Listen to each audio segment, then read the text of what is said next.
fight my pride. How's it going? It's a beautiful sunny day here. I hope you're all keeping well and safe and making the most out of this weather. The sun is shining, the birds are singing, and it's a great day. As you can see, I'm back in work, back to the old day job, back on the grindstone.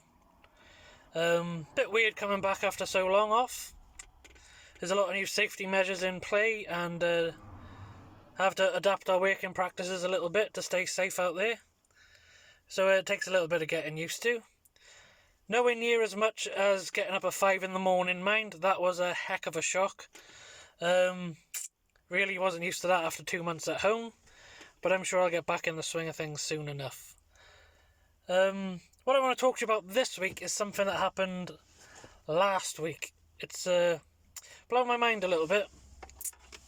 I woke up, went onto social media to discover that Luke Hendrickson from Minnesota has covered one of my songs, The Old House, from my last EP, in his Low in the Field sessions.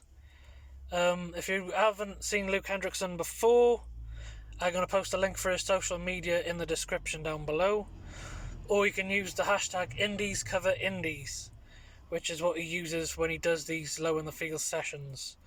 Basically, he picks different independent artists and covers one of their songs. Now, when I wrote this song 2 years ago in my kitchen, I hadn't really gigged as a solo act yet. I never really thought that anyone would hear it, let alone somebody from the other side of the world would listen to it and do a cover of it. Which is just incredible. Like, as a songwriter, I write songs for myself. I write in the style that I like. I write songs personal to me and my experiences, or how I've interpreted situations. That's what's important to me. I'm under no illusions about being popular or the first choice for anything. I'm very much aware that I'm a niche and I'm happy in my own little bubble. I judge my success as a songwriter or a performer when people hear what I'm doing and get it. People who understand where I was at when I wrote it, people who understand the lyrics, or people that feel that those songs mean something to them. So when you find out that people have covered one of your songs, it's just the best feeling in the world to me. I really appreciate him taking the time to sit there and work out the chord structures and the lyrics and stuff, and that he liked my song enough to actually even consider it for one of these sessions, you know. I'm not one of these who puts himself forward for awards or anything like that, and to be honest, there's usually a lot of politics involved in that sort of thing, so I really can't be bothered with it. It's not my scene at all. I'm not knocking anybody who does enjoy these things, but for me personally, it's not how I judge success, and it's not why I'm here. Like I say, I got the day job. I don't think I'm really going to be able to give that up to pursue a music career, but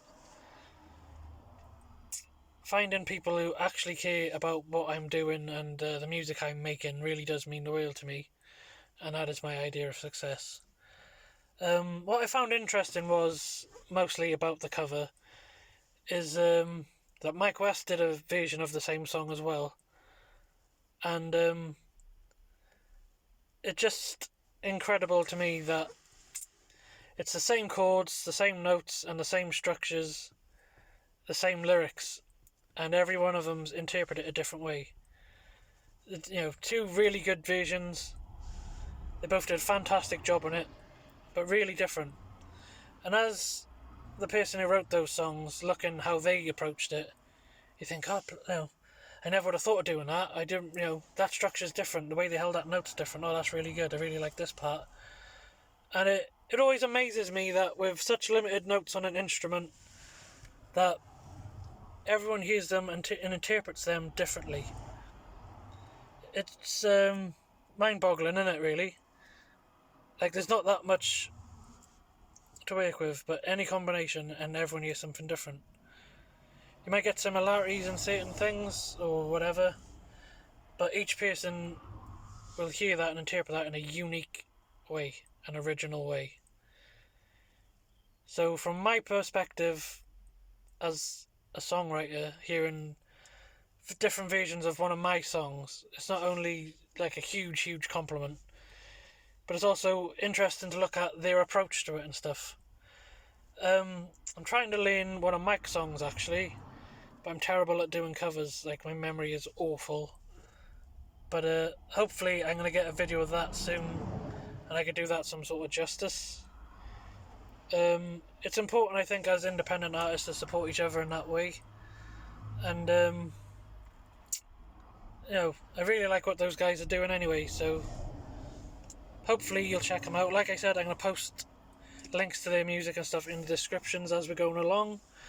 And I'm also going to put Alex Tempest and the Gallowgate Riders in there, so you can check those guys out. I nicked the song Hillbilly for the intro this week.